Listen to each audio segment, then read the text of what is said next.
en el camino de la enseñanza se van a dar cuenta por qué he escogido este nombre. Pero lo importante ahora es que me imagino que hemos leído el capítulo 3 de Hechos nosotros, pero vamos a leer aunque sea los primeros 10 versículos, ¿ya? Hechos capítulo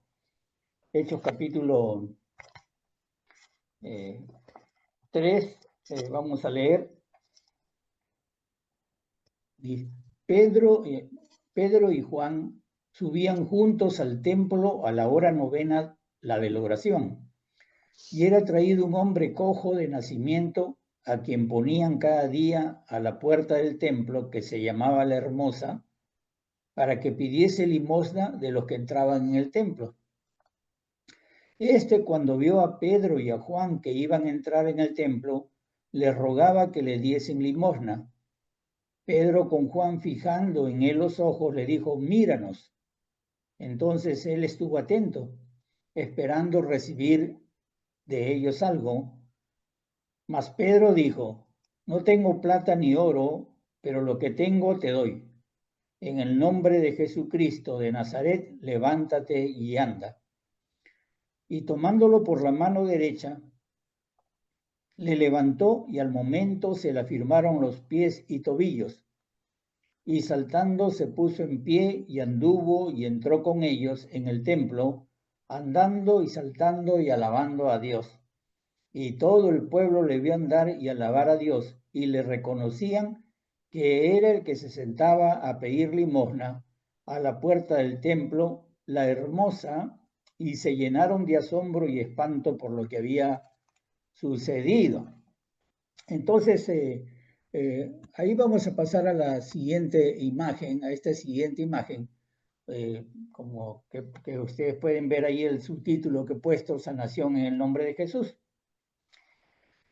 Lo que nos está diciendo aquí Lucas es de que ya en Hechos 2:43, nosotros hemos podido ver que Lucas estaba diciendo o estaba señalando que había hecho que muchas maravillas y muchos milagros se habían hecho por mano de los apóstoles. Hechos 2:43. Entonces, y este capítulo, como ustedes pueden ver, que pueden ver en su Biblia, comienza diciendo: Pedro y Juan subían al templo a la hora novena de la oración. Hora novena de la oración significa aproximadamente a las 3 de la tarde. ¿Por qué? Porque la hora de la oración, o sea, la hora de la oración se realizaba 3 veces al día. Eso no significa de que eran 3 veces al día, sino que por tradición, y ahora vamos a ver por qué también, por tradición y por la ley también, había la costumbre o el hecho de ir durante 3 veces al día a orar. O sea, aproximadamente se oraba a las 9 de la mañana, a las 3 de la tarde, y posiblemente a la 6 de la tarde, a la caída del sol, más o menos. O sea, había 3 tipos de oración. Lo que se discute, porque he visto en algunas versiones, lo que se discute es acerca de que tal vez no era no era el mediodía, sino que era en la mañana, a la tarde y en la noche, y que pues hablando de la hora que aproximadamente pudo haber sido a mediodía, o sea, a mediodía. Pero lo que nosotros entendemos, lo que podemos entender en todo caso para no complicarnos, que son 3 veces al día que ellos oraban. 3 veces al día estaban orando en el templo, y de ahí podemos ver en este caso los discípulos de Jesús, en esta imagen que les he puesto. He tratado de buscar una imagen donde ellos están orando, los discípulos de Jesús, posiblemente no en un lugar específico, pero están orando ahí. Entonces, pero dice que Pedro y Juan aquí subían a la hora de la oración. Ahora yo les decía que esto está en concordancia o en conexión por decir, no sé si no les he puesto texto, bueno, está en conexión con el Antiguo Testamento, con la ley, por decir, está en conexión con Éxodo capítulo 29, versículo 38 al 39. Ahí ustedes pueden ver que se habla es la ley acerca de ofrecer sacrificios todos los días, o sea, eran sacrificios continuos, y por supuesto que había que ofrecer corderos por la mañana, había que ofrecer corderos a la caída de la tarde, ahí ustedes pueden ver en este caso 3 de la tarde. En este caso, eso lo vamos a ver en Éxodo capítulo 29. También se acuerdan ustedes de Daniel. Daniel también tenía la costumbre de orar 3 veces al día. Si ustedes van a Daniel capítulo 6, van a encontrar eso precisamente, que Daniel abría las puertas, abría las ventanas de su casa o las puertas de su casa y se arrodillaba a orar y era posible que todo el mundo viera que él está orando, o sea, se arrodillaba a adorar en dirección a Jerusalén. Entonces, y era 3 veces al día. Entonces, podemos observar que por el hábito, la costumbre que se tenía de orar. Ahora, ustedes pueden ver aquí, les he puesto una imagen más aquí para tener una idea. Ustedes pueden ver ya un judío o judíos orando. Hay un judío que está orando, está linda la imagen. ¿Por qué? Porque tradicionalmente podemos ver hasta nuestros tiempos que ellos también siguen orando, en este caso rezando, porque la verdad es que no se habla de oración, sino de rezo, porque se recita. Ellos estaban rezando 3 veces al día, 3 veces al día. ¿Y por qué? Porque lo que había en realidad eran 3 tipos de oraciones, más que 3 tiempos de oraciones. Cada oración que ellos tenían estaba compuesto por 3 grupos de oraciones.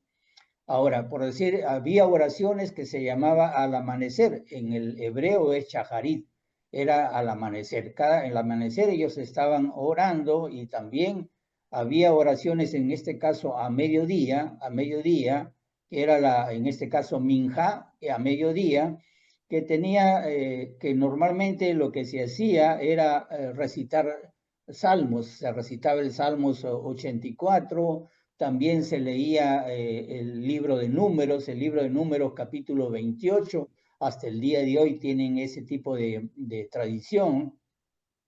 Y también hay otra oración que es al anochecer, que le llaman Arbit. Arbit, en este caso, también recitan salmos, y también usan la Mishnah, en este caso, la Mishnah, cita de la Mishnah para poder ellos recitar en este caso, sus rezos o sus oraciones. También tienen la costumbre de leer porciones del Antiguo Testamento.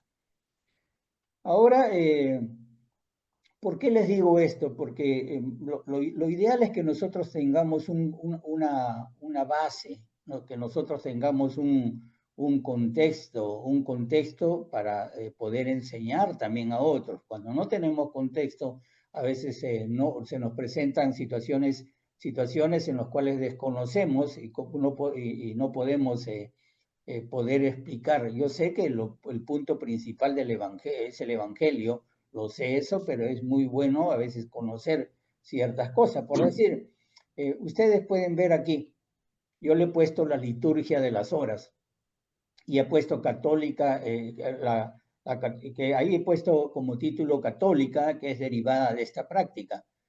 Hay una programación, todos los días, todos los años hay una programación en la Iglesia Católica. ¿Para qué? Para que los católicos también, ellos recen 3 veces al día.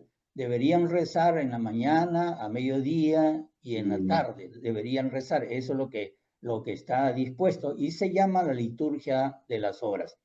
O también se le llama oficio divino, también se le conoce como breviario.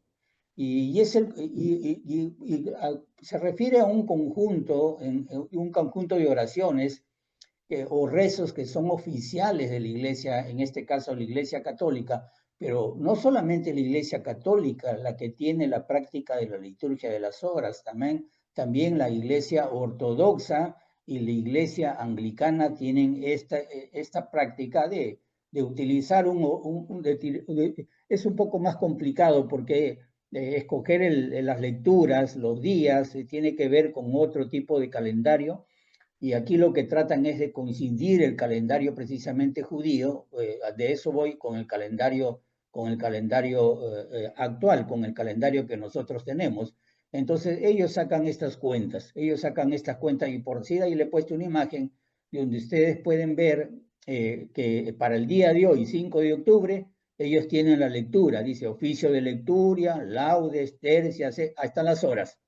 ¿No? Las horas que tienen la hora tercia, la hora en la mañana laudes, la hora tercia, la hora sexta, la hora nona, y bueno, y ustedes pueden ver lo que tienen que hacer los católicos. Hoy en día, como casi no se hacen, lo que normalmente lo practican son los que están los monjes, las monjas, los que están en los conventos y bueno, ellos sí lo practican y por eso que le he puesto ahí una imagen de los monjes benedictinos y abajo también les he puesto una imagen de las oraciones porque en realidad en el judaísmo sí se practica 3 veces al día y no les voy a hablar de otras religiones que tienen parentesco también, como en el caso de los de otras religiones donde también se oran religiosamente 3 veces al día, que también tiene como base el antiguo, parte de su doctrina es el Antiguo Testamento. Entonces, ustedes pueden ver hermanos, la importancia que... ¿Y por qué le hago? Porque esto nos lleva a reflexión, porque a veces decimos, ¿por qué otras religiones están avanzando tan raudamente, cada vez se están convirtiendo más y más personas, mientras que la religión cristiana, voy a hablar en general, comienza a decrecer. Como le decía la semana pasada, los templos están vacíos. Bueno, esto nos llama a reflexión. Aquí vemos una tradición. Por supuesto que para nosotros los cristianos no tenemos, deberíamos de orar como la Biblia nos dice, orar sin cesar. Nuestra oración debe ser constante. Y lo que quería decirles es que esta es una práctica, pues una práctica. Ahora hay cosas que son muy modernas, por decir eso de la práctica de mecerse, porque ¿por qué lo menciono también? Dirá que el hermano, ¿por qué está mencionando estas cosas?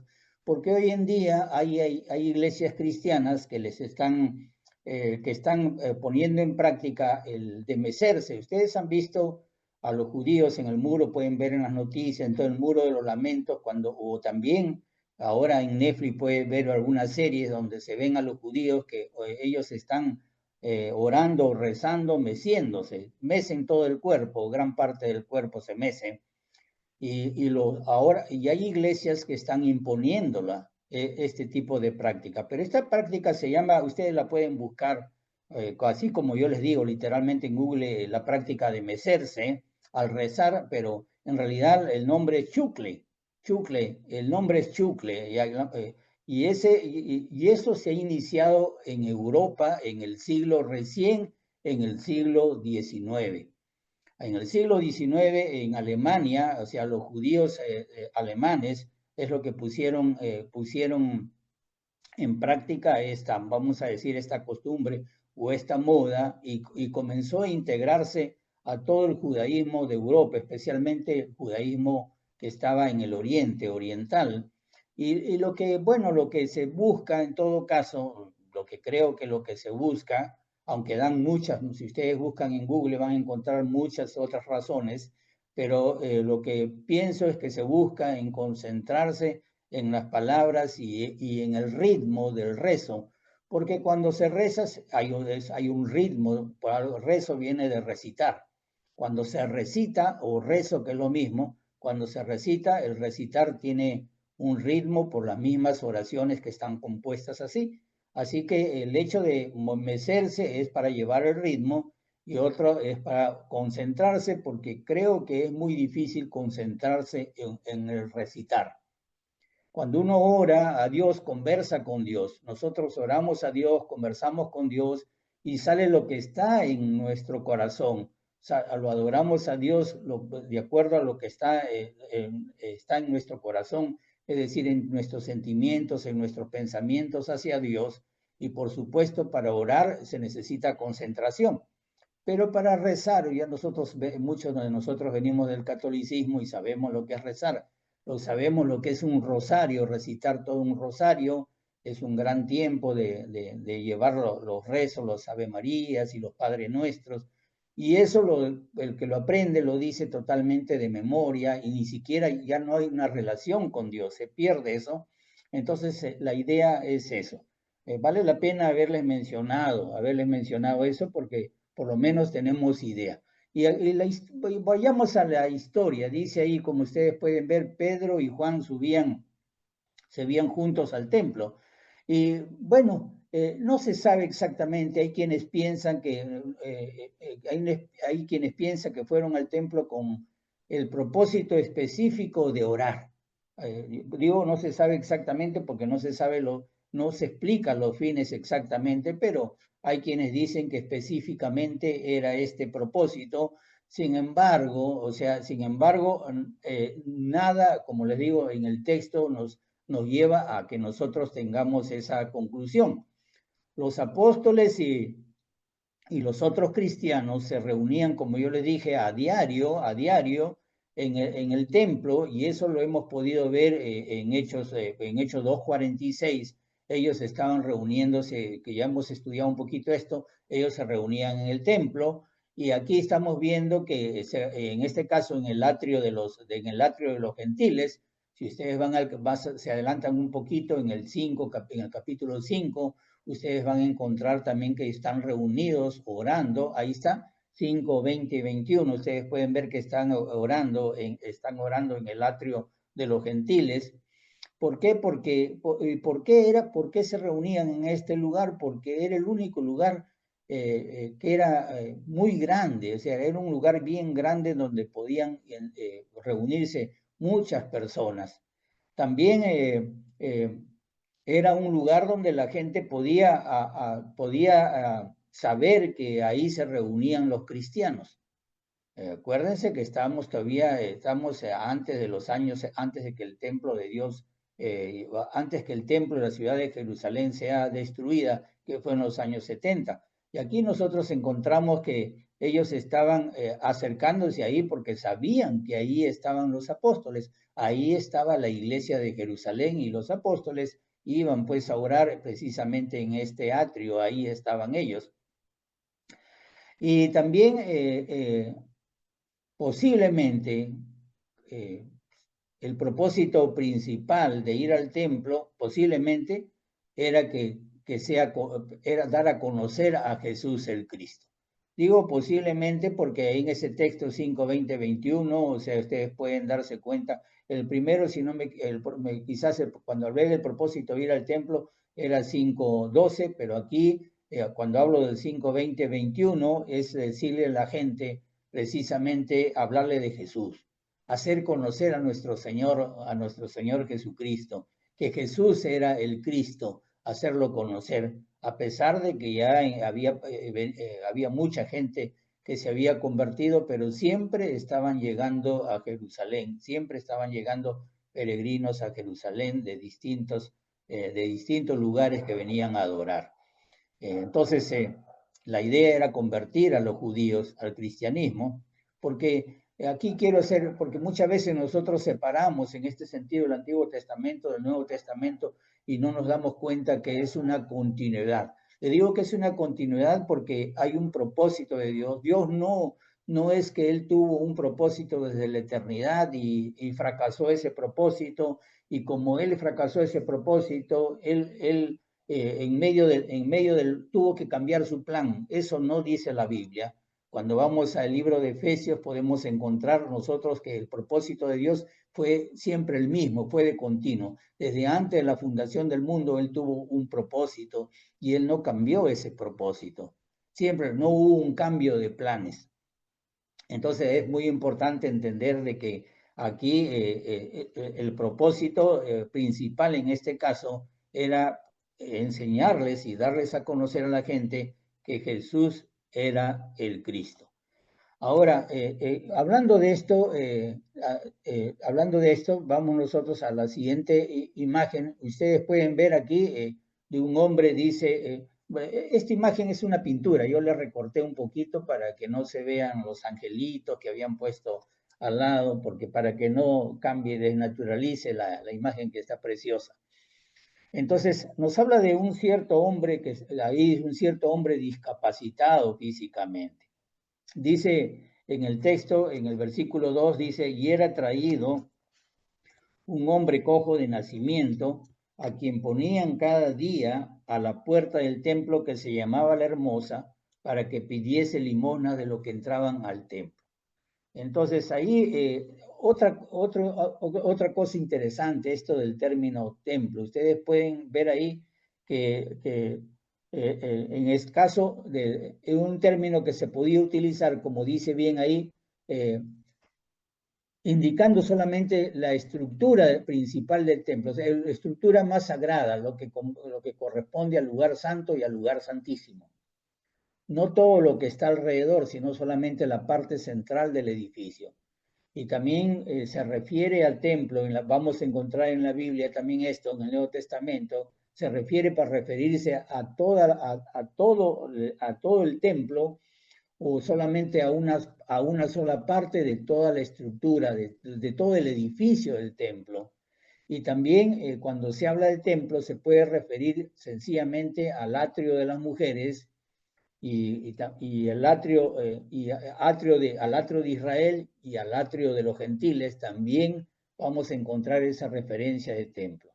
Ahora, vean ustedes, la pregunta ya es una pregunta muy interesante. De todas las maravillas y señales que nos narra Lucas en este caso en el libro de Hechos, ¿por qué escogió Lucas narrar precisamente este milagro?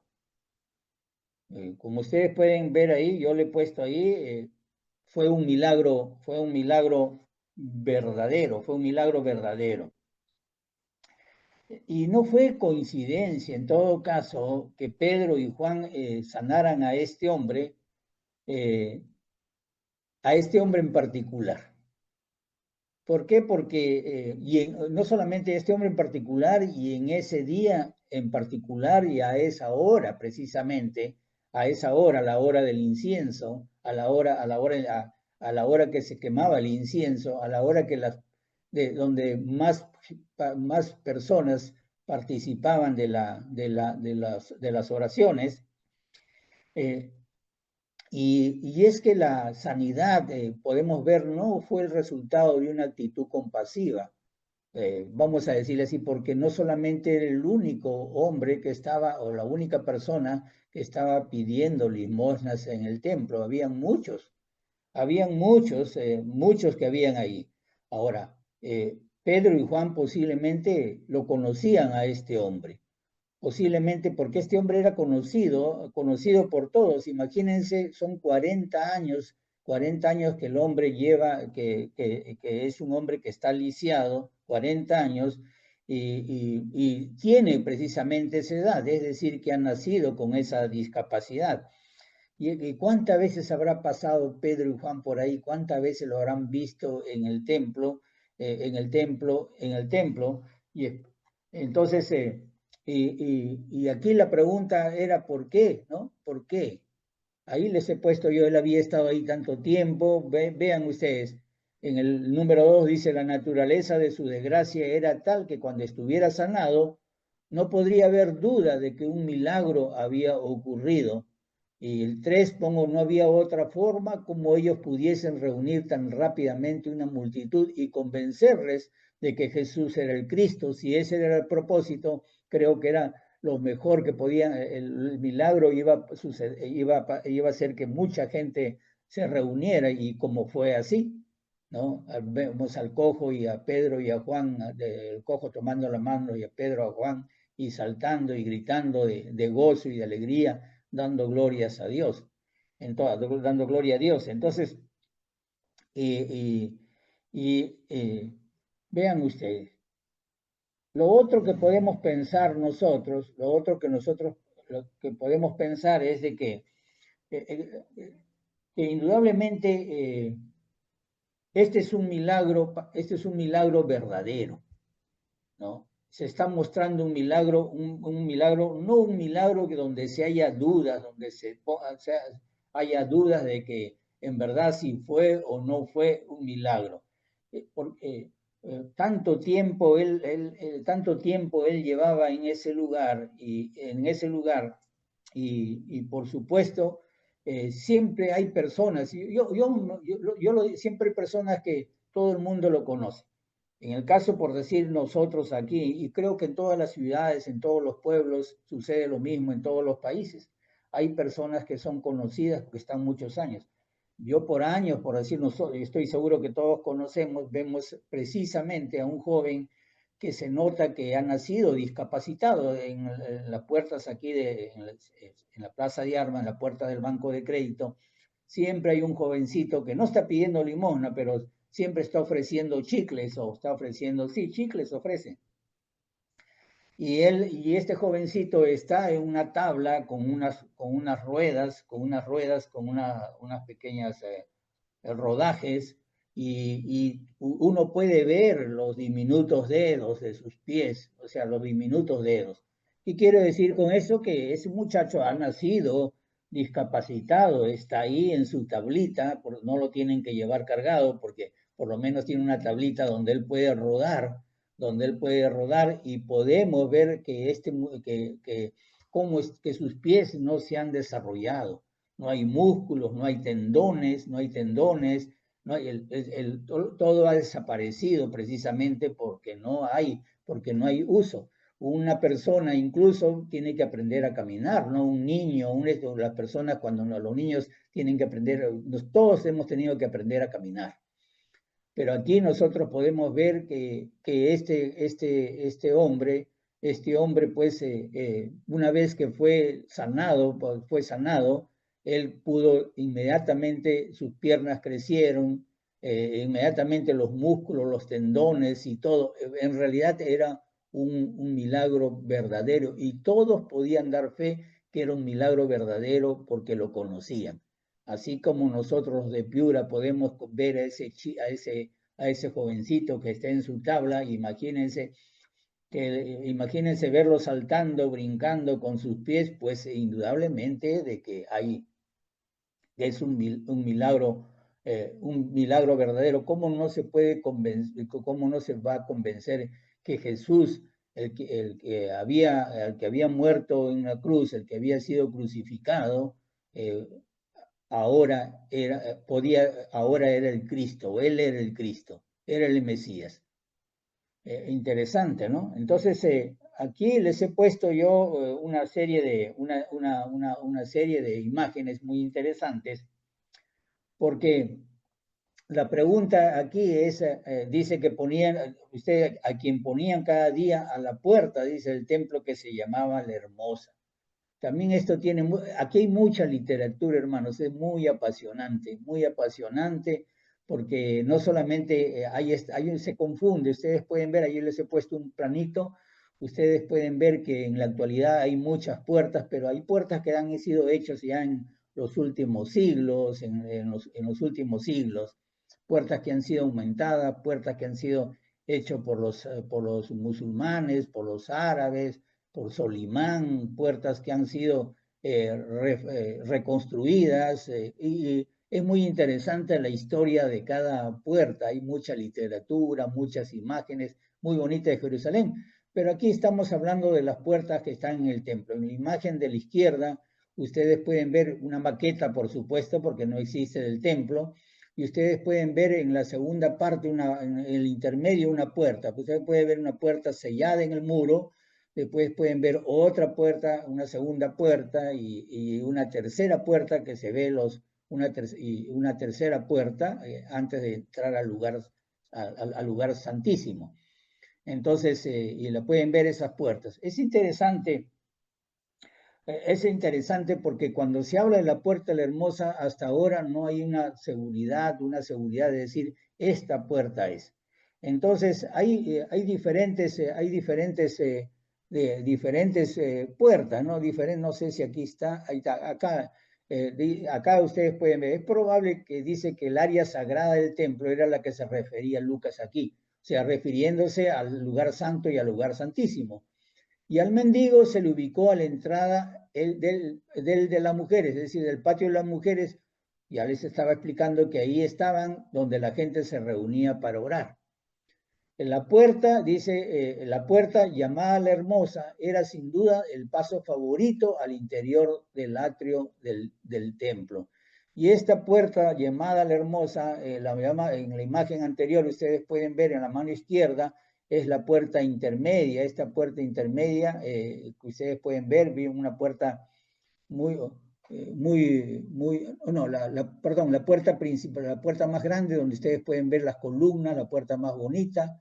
Esa puerta, posiblemente por eso se le llamaba la Hermosa.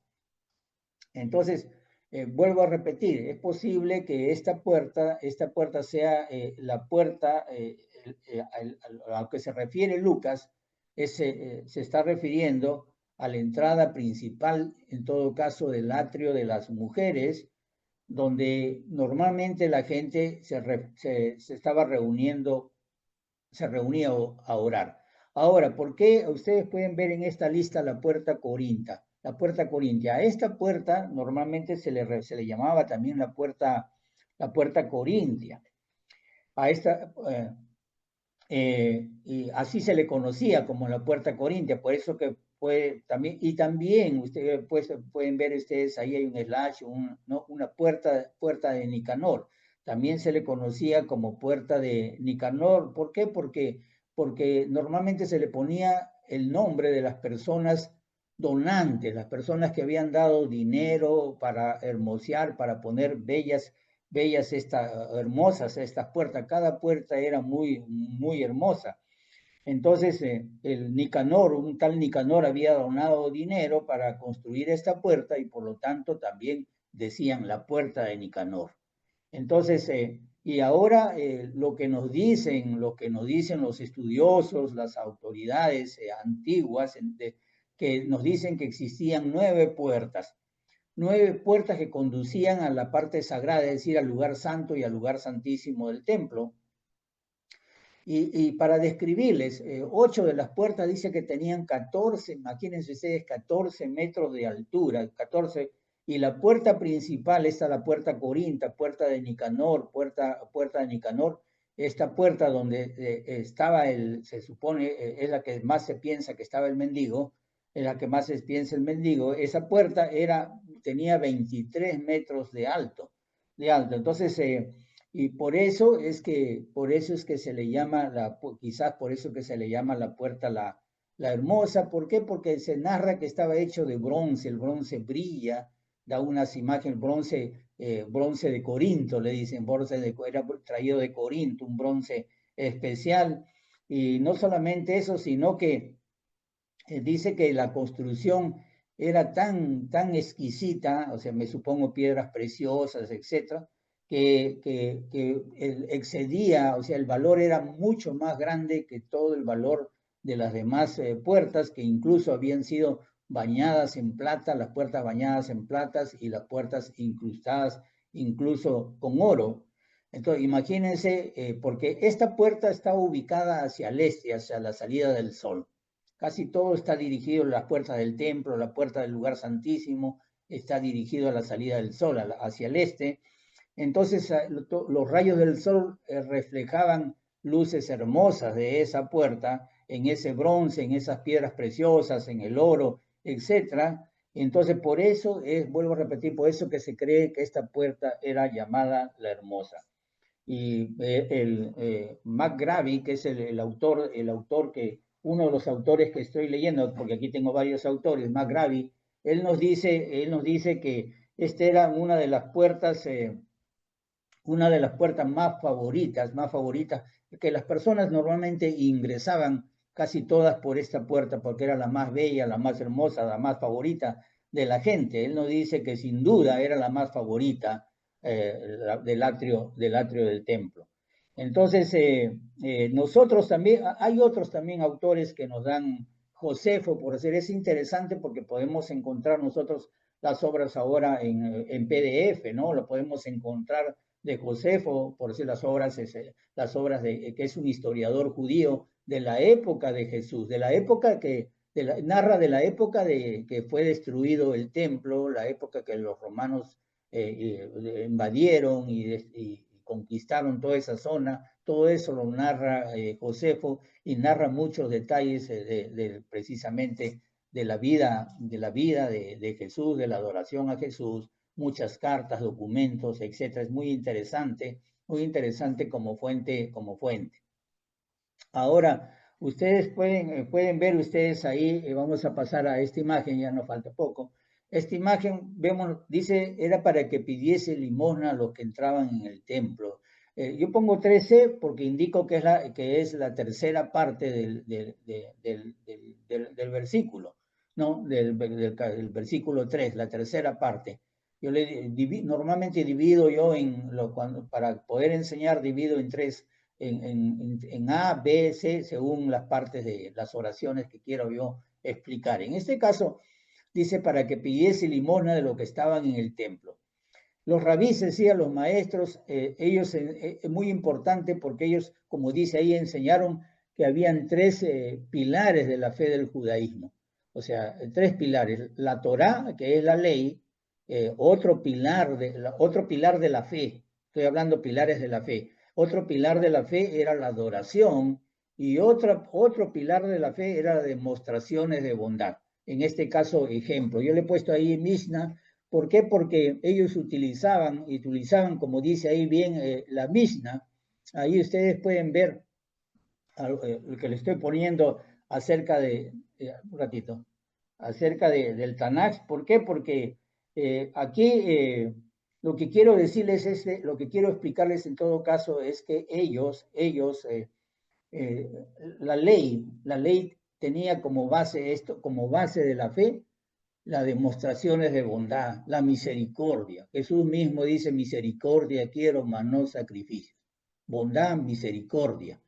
Entonces, indudablemente que ellos deberían tener esto en su corazón. O sea, todos, y los cristianos, por supuesto, por ese mismo tipo, los cristianos y más los cristianos que habían sido, los que habían sido judíos, entonces ellos mucho más tenían dentro de sí en su corazón, en todo grabado en su corazón, acerca de que no solamente había que obedecer la ley, la adoración, sino las demostraciones de bondad, en este caso la misericordia. La misericordia, hermanos, es un principio que está por encima incluso de las mismas leyes en el caso de la ley. ¿No? Primero es la misericordia, es como la causa primera o como el sustento, el meollo o la parte más importante de la ley. Entonces, en este caso, vemos nosotros, estamos viendo esta cosa. Y yo les he puesto algunas quizás sería bueno, hermano, sea como un comentario que en algún momento ustedes busquen saber qué cosa es el Talmud. Porque a veces estamos mencionando el Talmud, que en realidad el Talmud es muy interesante porque es un texto un texto crítico, donde se discute, donde se hace análisis, y nosotros tenemos, hay otro que es el Chuscan, que es un código legal, es decir, es un manual, es un código legal también muy interesante, legal, práctico, y hay el Tanaj, y aquí estamos hablando, ahí le he puesto del Tanaj. El Tanaj también lo vamos a encontrar al Tanaj como Micra, lo mismo es.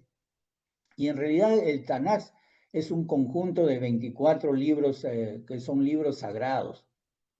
Y esos libros sagrados es el canon, o sea, es el canon. Acá dice el conjunto de 24 libros sagrados canónicos en el judaísmo, y es muy importante entender eso porque gran parte de los textos del Antiguo Testamento son tomados de estos libros sagrados, por eso se llama canónicos, porque es el canon, es decir, es el molde, es el molde, es el molde de lo cual nosotros también ahora bebemos nosotros. Y ahí tenemos el libro de Daniel, de Esdras. Entonces, ahí podemos ver nosotros, estos 24 libros se dividen en tres partes. La Torá, ahí como pueden los Neviín y los Ketubín, ahí les he puesto. ¿Por qué lo menciono eso? Porque era la Torá. Ahí ustedes pueden vernos uno de los pilares de la fe era la Torá, ¿no? La Torá. Y ahí ustedes pueden ver anteriormente, lo que les mencioné anteriormente. Y aquí, aquí ustedes pueden ver otra imagen, ¿no? Otra imagen ahí, a ver, perdón. Sí. Aquí ustedes pueden ver este pasaje. Ya yo les mencioné, está además de hablarle que este hombre que no nació así, nació discapacitado, no podía ponerse en pie, no podía ponerse en pie, no podía trabajar, y además tenía 40 años. Eso lo vamos a ver en el capítulo 4, versículo 22, tenía 24 años. Y pues, ¿a qué horas había llegado? Había llegado a la hora del sacrificio. También hemos hablado de la tarde, donde mucha gente, donde se quemaban inciensos y había muchas personas. Y se aproximaron dos hombres, en este caso Pedro y Juan, y podemos leer en el versículo 3, cuando vio a Pedro y a Juan que iban a entrar en el templo, les rogaban que le diesen limosna, que le diesen limosna. ¿Y qué pasó? Pasó que en el 4 dice, Pedro con Juan fijando en él los ojos le dijo, míranos. Generalmente, si ustedes se dan cuenta, generalmente, en realidad los que pasan, y sucede igual en este tiempo, por lo general se evita mirar, o sea, a las personas que están pidiendo, y si se mira, normalmente se mira de reojo. Eso no indica de que las personas no tengan amor, no tengan compasión, no tengan misericordia. Pero yo creo que siempre todos los tiempos han sido lo mismo. Y por supuesto, algunos me imagino que echaban una pequeña moneda ahí, ¿no? Una pequeña moneda, y pues continuaban su camino en una forma pues apresurada por las cosas que tienen que hacer, o por lo menos por lo que iban a adorar al templo. Entonces, y pienso que tampoco los ojos, en este caso del mendigo, de este hombre que está discapacitado, miraban tampoco a los que estaban entrando en el templo, porque es fácil también entender, ellos son como psicólogos, ellos están mirando las expresiones, las actitudes, los movimientos.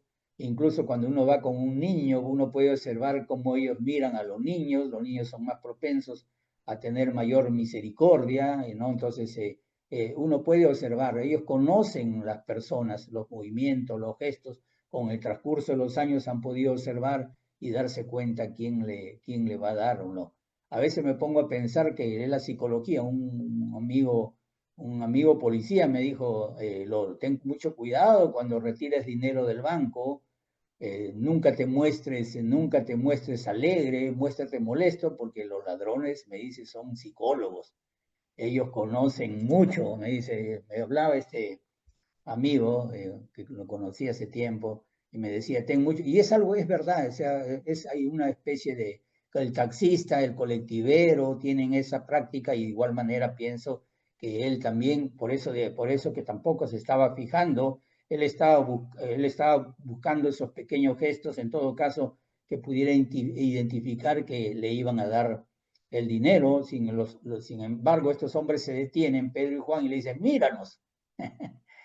Entonces se dice ahí en el versículo 5 y 6, dice, entonces él les estuvo atento, esperando recibir de ellos algo, mas Pedro dijo, no tengo plata ni oro, pero lo que tengo te doy. En el nombre de Jesucristo, levántate y anda. Bueno, yo creo que fue gran desilusión del mendigo, esperaba recibir dinero y no le estaban dando dinero, pero le iban a dar en todo caso sanidad. Entonces, más adelante Pedro diría que ese hombre fue sanado por la fe en su nombre, es decir, por la fe en el nombre de Cristo. Algo que quiero yo destacar aquí es que lo normal, o sea, una de las primeras experiencias que tuve yo es ir a acompañar a orar por por una persona enferma, al hermano que lo acompañé, ¿no? Entonces lo primero que él pidió era que el hombre tuviera fe. Dijo, tú tienes el Señor, no, a sus familiares, porque era un anciano, tú tienes que tener fe. Tienes que tener fe en Dios, y le dice, tienes que destruir esto, tienes que quemar lo otro, tienes que destruir, porque sin fe el Señor no te va a sanar. Pero aquí no vemos eso, aquí no vemos que este hombre no tenía nada de fe, la fe no era de él, no, la fe no era de él. Y aquí ustedes pueden ver que era la fe, Pedro dice que era la fe en su nombre. Entonces, es interesante esto de que saber de que no en este caso, que este tipo de señales, este tipo de milagros no necesariamente se necesitan fe.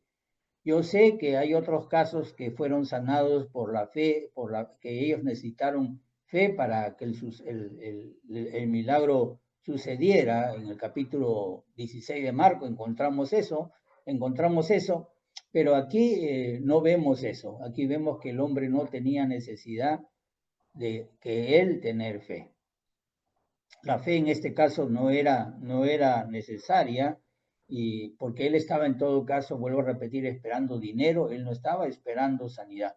Pero ahí ustedes pueden ver lo que le dice Pedro, Pedro o uno de ellos, lo que tengo te doy, ¿no?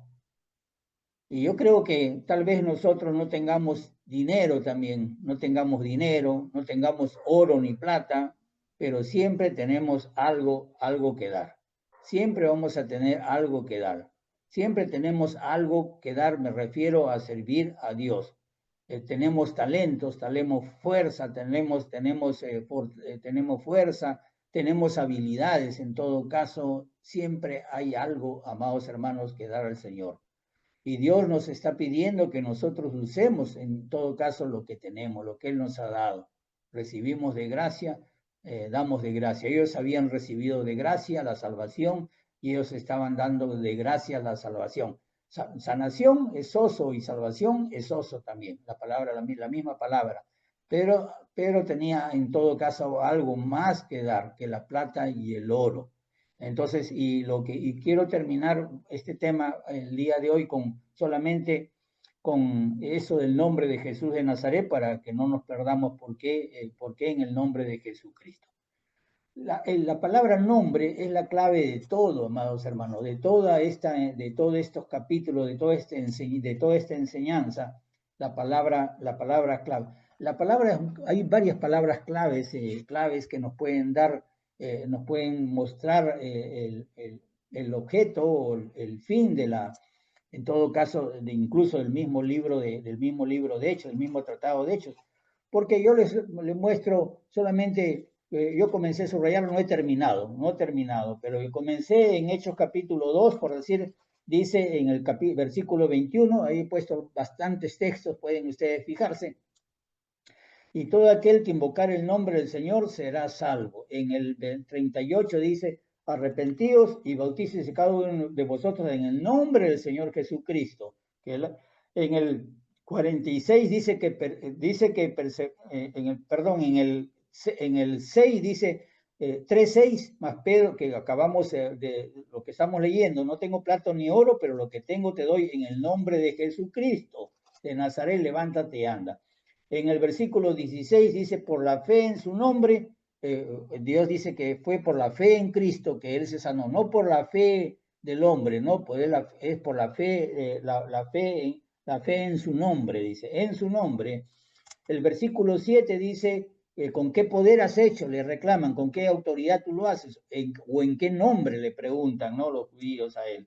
Entonces, en el versículo 10 dice que en el nombre de Jesucristo de Nazaret ha sucedido esto, ha pasado esto, ha sucedido este milagro. En el versículo 17 dice, habla también que se les manda que no hablen de aquí en adelante en el nombre, en este nombre. En el 18, que no hablasen en el nombre de Jesús. Y así, amados hermanos, vamos nosotros en el 30, mediante el nombre de tu Hijo Santo Jesús. Dice, mientras extiendes tu mano para que se hagan sanidades y señales y prodigios mediante el nombre de tu Santo Hijo Jesús. En el 5:28, que no se enseñen, que no les prohibieron, les mandaron que no enseñen en ese nombre. En el 40 les dice, les pegaron, los azotaron y les prohibieron que hablasen en ese nombre. Y seguimos, hermano, más adelante, capítulo 8, creyeron Felipe, que anunciaba el evangelio del reino y el nombre de Jesucristo. Eran bautizados en el 16, 8:16, bautizados en el nombre de Jesucristo. Y así tenemos en el 9 también varias veces en el nombre, invocan tu nombre, es necesario padecer por tu nombre, o en el nombre de Jesús, hablar con valor o denodadamente en el nombre de Jesús, y 10, 11 y así sucesivamente, amados hermanos, en el nombre de Jesús. Es clave en hablar del nombre, el nombre de Jesús. Es clave. Es clave y vamos a quedarnos ahí. Es clave hablar en el nombre de Jesús y vamos a ya desarrollarlo, amados hermanos,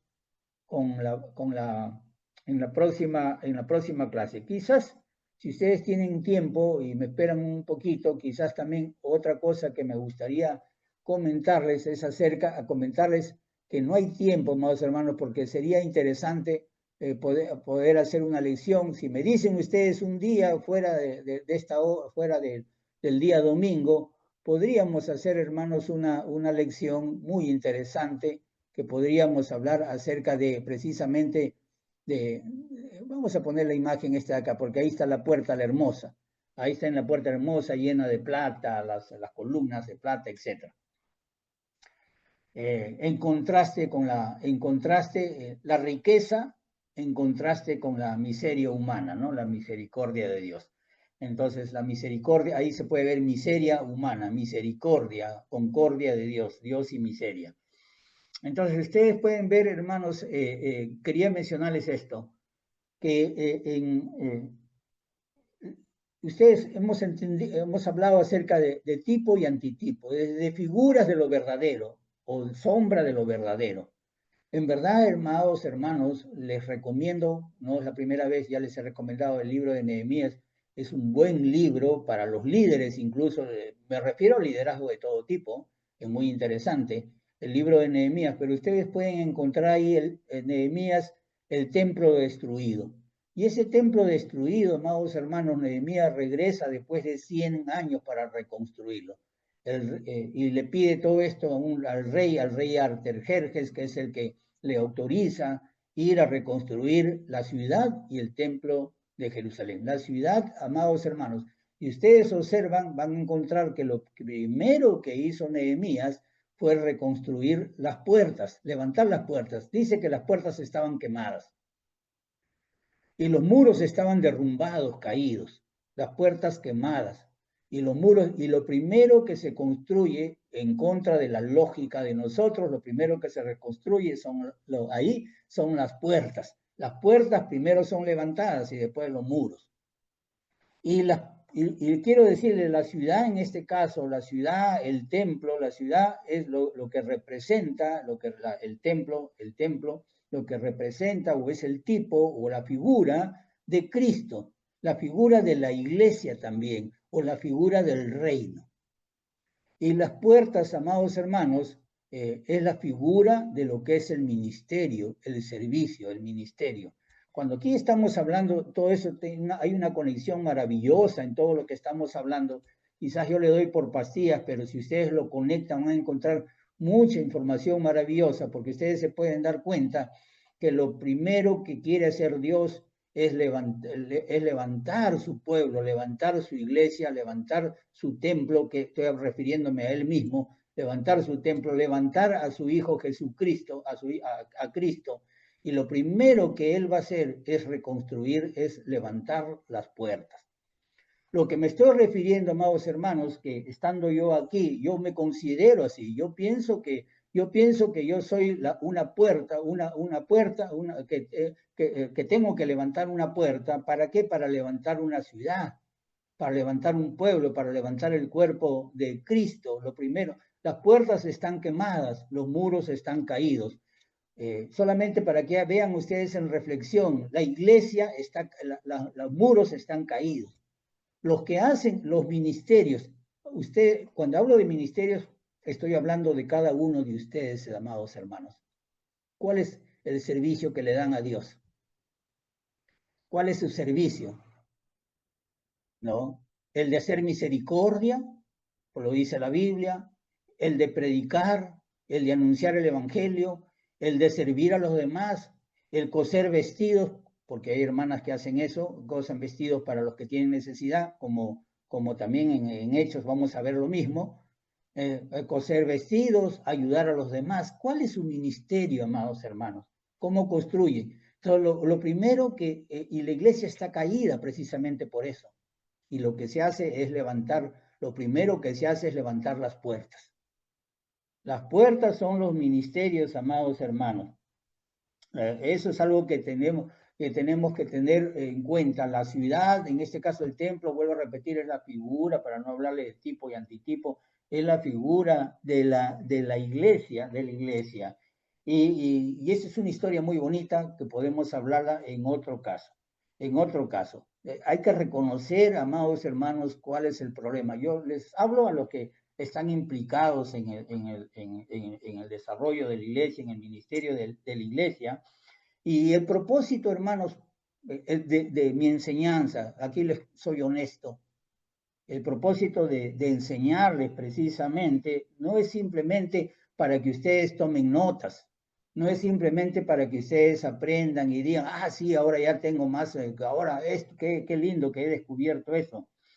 O para que se lleven muchas ideas. Esa no es la idea, sino para que nosotros vengamos, amados hermanos, a hacer esa verdad, para que nosotros llegamos a hacer esa puerta del ministerio a través de los cuales el Señor se va a derramar, o sea, el Dios pueda derramarse sobre nosotros, o donde sea que nosotros estemos, hermanos. Entonces, vuelvo a repetir, solamente sería para un estudio, hermanos, sobre esto. Me avisan el día y yo, como me escriben, hermano, me gustaría tal día, y lo hacemos, amados hermanos. Que Dios lo bendiga, amados hermanos, y que el Señor levante puertas, amados hermanos, levante puertas. Las puertas están quemadas, hay que levantar primero las puertas para levantar el pueblo. Y todo en el nombre de Jesús, que es el tema del día de hoy. Que Dios lo bendiga, amados hermanos.